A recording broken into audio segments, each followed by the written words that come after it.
It's playoff time, baby. Welcome to another episode of Dallas Cowboys Overtime here on StarTelegram.com. I am Fort Worth Star Telegram columnist Mac Engel, and that good-looking gentleman on the other side of the screen is Mr. Clarence E. Hill Jr., who has returned from Washington, D.C., where the Dallas Cowboys authored one of their most impressive, embarrassing losses in recent memory. But before we get into the Dallas Cowboys, we're going to talk about the other local team that was the surprise of the entire 2022 college football season, the TCU Horned Frogs, which went out to Los Angeles to play Georgia in the national championship game and decided not to play the game at all. 65-7 is the loss. I got into town late last night after covering the game in Los Angeles, if you can call it a game. Clarence, I am curious about your perspective about this. Do you think that loss tarnishes an otherwise damn near perfect season? Well, I guess it's a matter of perspective. Nationally, it does. There's no question it does nationally. Locally, no. Just enjoy success TCU has never seen before. Mm-hmm. But nationally, it does. I mean, for a program that didn't have any national respect, people were questioning them in the Big 12 and whether they should be there all season, to go out there and lose 65-7, not even compete. You know, yeah, that tarnishes what you did nationally. You know, I think that people forget sometimes that LSU in the championship game was behind Georgia 35-10. Yeah. The SEC championship game. The SEC championship game. Yeah. And they forget the beatdown that Notre Dame took from Alabama and some other beatdowns in big games. But the difference is those programs weren't looking for respect. Well, it's interesting that you mentioned the Notre Dame one, because, I had mentioned this leading into the Fiesta Bowl, which is most of the playoff games have been blowouts. And we got spoiled by those first two semifinal games this season, where the Ohio State-Georgia game was amazing. The TCU-Michigan game was as entertaining as any football game could be, ever scripted. Most of these playoff games have been blowouts, and most of the championship games have been blowouts. Notre Dame had been ridiculed for years for getting into these types of games and getting killed. There's five or six teams that have ever won a college football playoff game: Clemson, LSU, Georgia, Ohio State, Oregon, Alabama, TCU. That's the list. So to be in that sentence is pretty impressive. Like, Notre Dame's gotten in there a couple of times. They never won a game. I think it's not that they lost. I mean, it was incredible. I mean, go look at the statistics. I mean, TCU had like 190 yards offense, Clarence. 60 of it came on one play. Max Duggan was terrible. They looked like on it, and that's the one thing we've seen in these championship games. You have this team here, number one, and then the gap to number two sometimes is the size of the Pacific Ocean. And TCU wasn't even close. Yeah, and I don't think that the gap is that big. I think, as Dyke said, they played scared. I mean, this was not the TCU team. They came out scared. They played scared. They certainly didn't play to their resiliency. They didn't play to their DNA all season. I don't think if they would have won the game. I think that clearly Georgia were a better team, but it wouldn't have been 65-7. And this was the time when they played scared. They did. Max Duggan played scared. The offensive line didn't play. They were all bad. And, I talked to those kids were great, and they owned it after the game that the moment got to them. Georgia had been there before. They'd won it before. I think one of the biggest narratives that I had a problem with was everybody killing Stetson Bennett. Everybody's worried about whether or not Stetson Bennett is going to be a great pro quarterback. Who cares? C.J. Stroud at Ohio State is a better quarterback, but Stetson Bennett is really good. He completely outplayed Max Duggan, and he had a great game. They all did. But the question I had, and because I've heard this a lot from TCU fans, which is they think Sonny Dykes got embarrassed by Kirby Smart, and given the disparity of that game, I don't know if necessarily they're wrong. And I also don't think they're necessarily right. I don't think anybody was going to beat Georgia. Yeah, I don't know how this is a coaching issue. This is a talent. That was a talent issue. That was a 5-star, 3-star Yep. talent issue. And it's funny because we hear it all the time. Tech Scholar is 5 stars, and 5 stars don't matter. They're all about 5 stars matter. I'm sorry, when it's time to win titles, and it's a great story, and it's a great for teams that don't get 5 stars to sit up here and talk about you don't need 5 stars to win, and it's a matter of coaching them up. If you're trying to win titles, you're trying to consistently win titles and be a big boy, 5 stars matter. Yeah, you have to have these seasons and these, yes, once in a while, especially when you got a senior quarterback, it's a mature team, it can happen. But when you're trying to be the best of the best and win on a consistent basis, 5 stars matter. I'm sorry. Well, and you can see where you really see it is on the front seven defensively. Yeah. You just they had TCU had no playmakers. They had one in D Winters. The other one was Marcel Brooks, and he was out. He was the LSU transfer. But other than that, that was about it. And that's where Georgia just absolutely hammered TCU and their offensive line. It's always the difference in the lines that'll get them. And that's where it was. It was a great season. It was an amazing season, historic season. The fact that they won the Fiesta Bowl, the fact that they're the first Big 12 team to win a playoff game, the fact that they're the first team from Texas to go to the college football playoff, it's all amazing. No. But I do think that we would be kidding ourselves if we didn't think 65-7 wasn't going to hurt a little bit and leave a mark nationally. No, I think it left a mark. And I think what also helped Georgia was Michigan. Michigan did not take TCU seriously. Georgia, we're not going to overlook TCU, and we're going to give them all we got. And they gave them all we got. I don't know if you saw a clip of the TCU coach. I mean, the Georgia coach's pregame speech. It was amazing, but they did, Georgia, Michigan did disrespected TCU the whole entire week, and everything what they said clearly they didn't respect 335. They didn't respect the team. They didn't respect the conference where they came from, and they played like it, and that's what bit them. Georgia came in with eyes wide open and gave TCU all they got.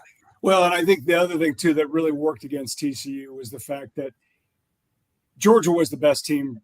No doubt. Georgia's been the best team the last 3 years. They've lost 3 games in the last 3 years combined. I think the fact that Ohio State game, that too, woke them up too. All that it did.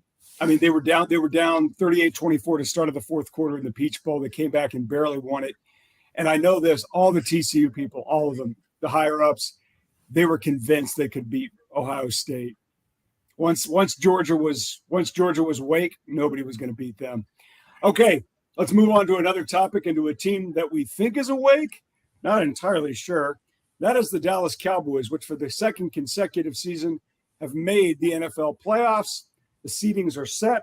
The Dallas Cowboys, which finished 12-5, will play at Tampa Bay and Tom Brady's Tampa Bay Buccaneers, which are the only team to be in the NFL playoffs with a losing record. Tampa Bay finished 8-9 this season. Clarence, you covered that game in Washington where the Cowboys decided not to play football at all in a game. And at one point, they needed to win to potentially affect seeding. But as the afternoon went on, it became pretty self-evident that Philadelphia was not going to lose at home to the Giants. So the outcome of the Cowboys game really didn't matter. Before I ask you that question about what worries you most about heading into the playoffs, Clarence, did the game change? Did the Cowboys and their performance change as it became evident that the Giants were not going to beat the Eagles? No, I mean, just talking to the Cowboys, they had no idea on the sideline the score of that game, and they weren't looking. Do you believe them? I believe them. First of all, the Cowboys were off from the outset. I mean, the drop snap by the punter, the fumble, the muff punt, drop passes, that was going on well before Eagles took control of that game. I mean, the Cowboys didn't have it from the beginning. And Washington was the one that took it to them, the one that had more fight and whatever else. Just going back all week, I mean, the Cowboys did not practice well. Just my thoughts from listening to them during the week that they were worried about other things. They were worried about seeding. They were worried about getting Tony Pollard to 1,000 yards. Zeke was talking about, I want 1,000 yards too. Son, you have not had 80 yards in the game all season. Now you think you're going to get 140 to get 1,000. The running game has been off for the last 4 weeks. But those are the things we're talking about. We're talking to CD about passing Michael Irvin for a career, a season high in catches. I mean, all this other stuff. And the Cowboys in the secondary were tinkering. We're going to try this guy at cornerback to see what he can do for the playoffs. We're going to try this guy. We're going to experiment some things. You know, it was everything. They said they want to be Washington, but their actions, their approach was not there. So that being said, a bad loss. So that was a bad way to go into the playoffs. Oh, you and I have seen a lot of December crashes of the Dallas Cowboys. That one is as bad as I can recall. And not because Washington's just not that good. Like that should be a team where they're not that good. They played a rookie quarterback. Yeah, they played without the best running back. I mean, you know, a lot of things can happen. You know, but as we tap the brakes just a little bit, last year the Cowboys went into the playoffs after beating Philadelphia 56-0 or whatever it was. Yeah, it didn't matter. Nope. And you're right. The week 17, week 18 stuff doesn't really matter. It didn't matter when the playoff came. They still didn't play their best football. So, so we got to look at this with the same grain of salt. You know, maybe they can flip the script and start anew against Tampa on Monday night. But there are things that should worry you. You should be worried. I mean, you should be worried about Dak. You should be worried about Dak Prescott's interception. But you really should be worried about that offensive line. What happened with that? What happened? I mean, how was Terrence Steele the key to this offensive line? He goes out with an ACL a couple weeks ago. They bring in Tyron Smith. Oh my God, we're going to put in Tyron Smith, a potential Hall of Fame guy on the right side, and now this line is worse. The dirty little secret is Tyron Smith is not Tyron Smith no more. Tyron Smith is not the 8-time Pro Bowl or future Hall of Famer. He is not blocked well at all, and Terrence Steele was an elite run blocker with Zach Martin, and the run blocking has been awful. You look at they have we laugh, we talk about Zeke and trying to get outside. There's no holes. There's nowhere to go. It's not the running backs, not Zeke, it's not there's nowhere to run. There are no holes in the offensive line, and they've been one of the worst pass blocking units all season. You know, we get on Dak for interceptions, but he's having to dodge a lot of junk in the backfield to get balls off, and so that offensive line.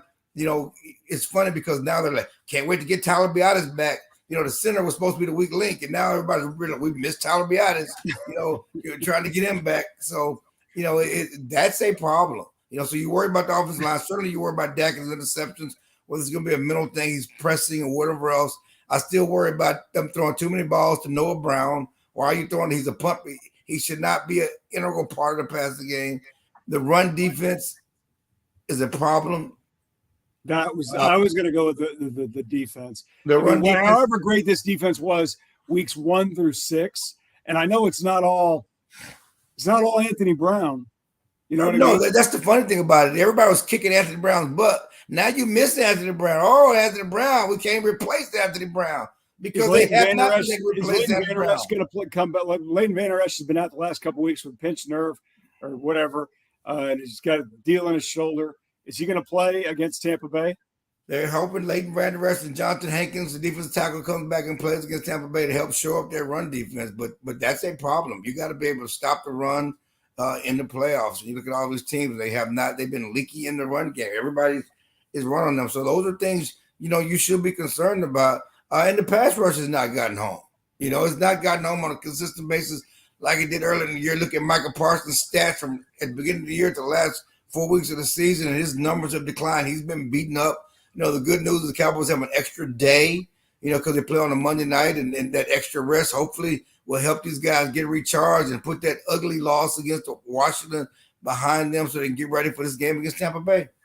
All right, Clarence is full of optimism. We'll talk more about the Dallas Cowboys matchup against the Tampa Bay Buccaneers after this word from the great people at Window Nation. Window Nation, the star of window replacement and proud partner of the Dallas Cowboys, can help you fill the house this season with savings. Buy 2 windows, get 2 free, and make no payments and pay no interest until 2025. Fill your house for a customized authentic Dallas Cowboys jersey while supplies last. You could even help fill the Cowboys house and win tickets to a game. Visit windownation.com/Cowboys now for details. Call 866-95-NATION. Window Nation, proud partner of the Dallas Cowboys. Thank you very much, Window Nation. We appreciate you riding with us here on StarTelegram.com for Dallas Cowboys Overtime all season long, which continues on Monday night when the Dallas Cowboys travel to play the Tampa Bay Buccaneers in the first round of the NFL playoffs. Wild card weekend. The Cowboys will face 89-year-old quarterback Tom Brady, the guy who came out of retirement in the offseason to come back to play more football because he was tired of spending more time with his family. All stupid jokes aside, Clarence, Tom Brady's the best. He's the GOAT. He's never lost to the Dallas Cowboys ever. Now, obviously, that includes a lot of wins when he was head coach, when he was the quarterback of the New England Patriots. I have some real thoughts on this, but I want to hear yours first. Is Tom Brady still the boogeyman? I don't think so. No, he's 137 years old. We've talked about this. More importantly, this Tampa Bay team is not the Tampa Bay team of a couple of years ago. This is not the Super Bowl Tampa Bay team. I mean, this is not a good team. They're 8-9 for a reason. You know, they got in the playoffs because they beat a bad Carolina team. You know, there's nobody in that NFC South has been any good all season. You know, and so everybody's, oh, they got Tampa Bay, they got Tom Brady.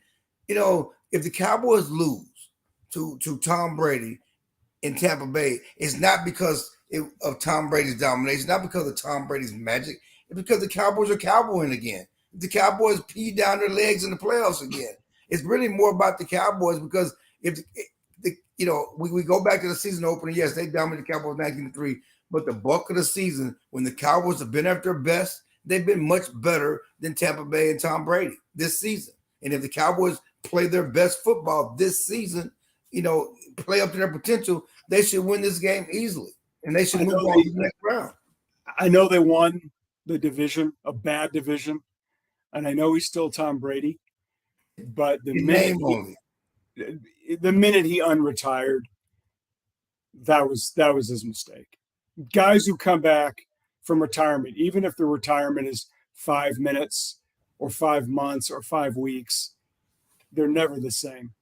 I can't think of an example when a guy, and I'm not talking, I know, Michael Jordan unretired. Michael Jordan was still in the prime window of his career when he stepped away to play baseball. Tom Brady was a 45-year-old man. And whatever he's done to do this, to play at 44 and to play at 45, to be at the level he is absolutely remarkable.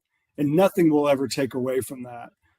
He's not the same guy. No, and it's not, but let me ask you this, Clarence, if it's 1917, Cowboys lead 1917 with, I don't know, 65 seconds to go, and Tampa Bay has one timeout.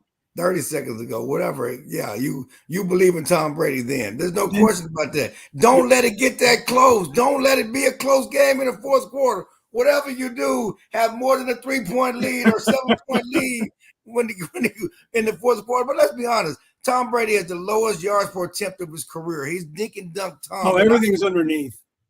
They're not pushing the ball down the field. This offense, this Tampa Bay offense this year is 24th in yards per game. They're 15th in rushing. They're 32nd in pass yards per game, okay?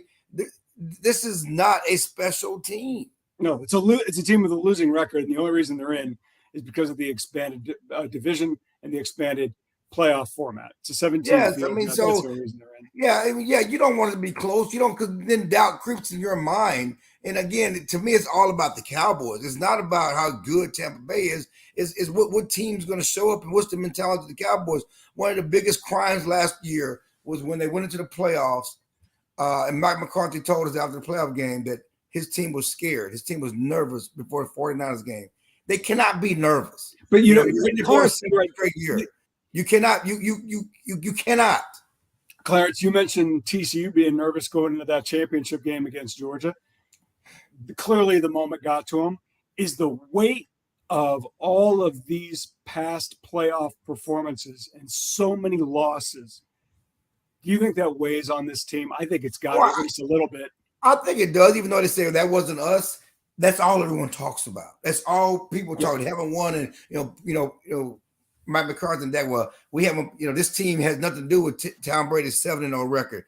this team is only can focus on the last 2 games against Tom Brady. Doesn't matter. Just like this team has nothing to do with the 27-year or 26-year gap between the last Super Bowls. It doesn't matter. That's the weight of the fan base. No, and they hear it. They hear it. Yeah. Because I it's funny. I know these aren't team-based celebrity franchises that are in the middle of long skids. The LA Dodgers went through it. The Boston Red Sox went through it forever. Right. The Chicago Cubs, decade after decade. Every one of those players, even though I think Max is gone for a second. They're carrying it, right, on some level. So the idea that the Cowboys, CeeDee Lamb, any of these guys, oh no, it's a different team. Yeah, it's a different team, but it's the same franchise, and you're carrying the weight of that. And the idea that it doesn't affect you at least a little bit in that thing, I don't buy that.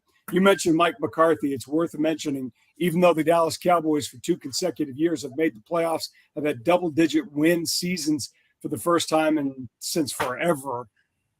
Clarence, Mike McCarthy, would he survive a loss in the first round of the playoffs at Tampa Bay? It's funny because Jerry Jones was on the radio this week saying, because they asked him if the Tampa Bay game could impact his job status. And Jerry Jones said, no. He was very emphatic, no. But he also qualified, I already have everything I need to know to evaluate Mike McCarthy. And so, as I wrote today, and as I know, just because Jerry said it, don't make it so. He can change his mind. He will change his mind. And so he could say whatever he wants today about Mike McCarthy's good, safe, whatever else. He can justify with that qualifying statement. I have everything I need to know to evaluate Mike McCarthy. He can say, well, I made the change based on what happened in Washington. I made the change based on what happened during this year, not necessarily what happened, on Monday night. I can make a change based on what I planned on doing last year. He can jumble it all you want to, but the bottom line is, do not lose Monday night, Mike McCarthy. Do not put this thing in Jerry's hands. Do not put he enjoys being in Dallas. His family loves being in Dallas. His daughters at Prestonwood, they love being in Dallas. Don't lose it. I've enjoyed covering Mike McCarthy. I really, you don't get out there a lot. We do, we have some off the record conversations. Really done a good job opening up to the media. We all like Mike McCarthy.